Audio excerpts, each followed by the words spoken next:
আসসালামু আলাইকুম রহমতুল্লাহ। প্রিয় দর্শক, কেমন আছেন? আশা করি ভালো আছেন। প্রিয় দর্শক, ইনকিলাব মঞ্চের ফেসবুক পেজের দাবি জাবের গুলিবদ্ধ, আহত জুমা আম্মার সহ অনেকে। চলুন যুগান্তরের রিপোর্টের মাধ্যমে আমরা দেখে নিই। প্রিয় দর্শক, ইনকিলাব মঞ্চের সদস্য সচিব আবদুল্লাহ আল জাবের গুলিবিদ্ধ হয়েছেন বলে দাবি করেছেন সংগঠনটি। শুক্রবার 6 ফেব্রুয়ারি বিকেলে এক বার্তায় এই তথ্য জানানো হয়। বার্তায় বলা হয়, জাবের ভাই গুলিবিদ্ধ, জুমা ও শান্তকে বুট দিয়ে পাড়ানো হয়েছে। সংগঠনের পক্ষ থেকে আরও জানানো হয়, প্রধান উপদেষ্টার বাসভবন যমুনা অভিমুখে যাত্রাকালে পুলিশের সঙ্গে সংঘর্ষের এ ঘটনা ঘটে। জানা গেছে, ডাকসুর মুক্তিযোদ্ধা বিষয়ক সম্পাদক ফাতেমা তাসনিম জুমা ও ডাকসুর জিএস সালাহউদ্দিন আম্মার সহ অনেকে এই ঘটনায় আহত হয়েছে।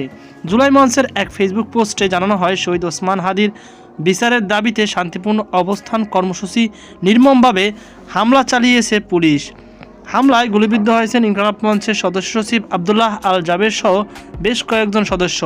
আহত হয়েছেন ডাকসুর মুক্তিযোদ্ধা বিষয়ক সম্পাদক ফাতেমা তাসনিম জুমা। কয়েকজনের অবস্থা আশঙ্কাজনক বলেও দাবি করেছেন সংগঠনটির। সংঘর্ষের ঘটনায় আহতদের ঢাকা মেডিকেল কলেজ হাসপাতালে নেওয়া হয়।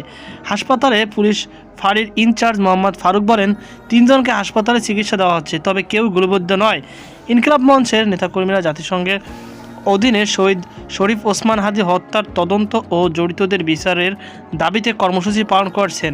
শুক্রবার বিকালে 4:30টার দিকে রাজধানীর ইন্টারকন্টিনেন্টাল মোড়ে সংঘর্ষ বাধে। পরিস্থিতি নিয়ন্ত্রণ আনতে পুলিশ জলকামান, টিয়ার গ্যাস ও সাউন্ড গ্রেনেড ব্যবহার করে বলে অভিযোগ আন্দোলনকারী। এদিকে আবদুল্লাহ আল জাবের ফেসবুক আইডি থেকে জানানো হয়েছে, শতাধিক নেতাকর্মী আহত হয়েছেন এবং তিনি গুলিবিদ্ধ। সেখানে সবাইকে শান্ত থাকার আহ্বান জানিয়ে বলা হয়, আপাতত জমায়েত না করতে এবং চিকিৎসা নিয়ে পরে আবার কর্মসূচি ফেরার কথা। এর আগে হত্যার তদন্ত জাতিসংঘের অধীনে নেওয়ার দাবিতে দ্বিতীয় দিনের মতো হোটেল ইন্টারকন্টিনেন্টাল মোড়ে অবস্থান কর্মসূচি পালন করেছেন ইনকিলাব মঞ্চ। সংগঠনের নেতাকর্মীরা আসছেন এ বিষয়ে সরকারের আনুষ্ঠানিক পদক্ষেপ না আসা পর্যন্ত তাদের আন্দোলন চলবে।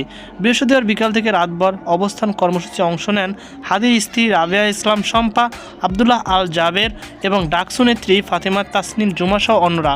তো প্রিয় দর্শক, এই ছিল আমাদের সর্বশেষ আপডেট। সকল আল্লাহ হাফেজ।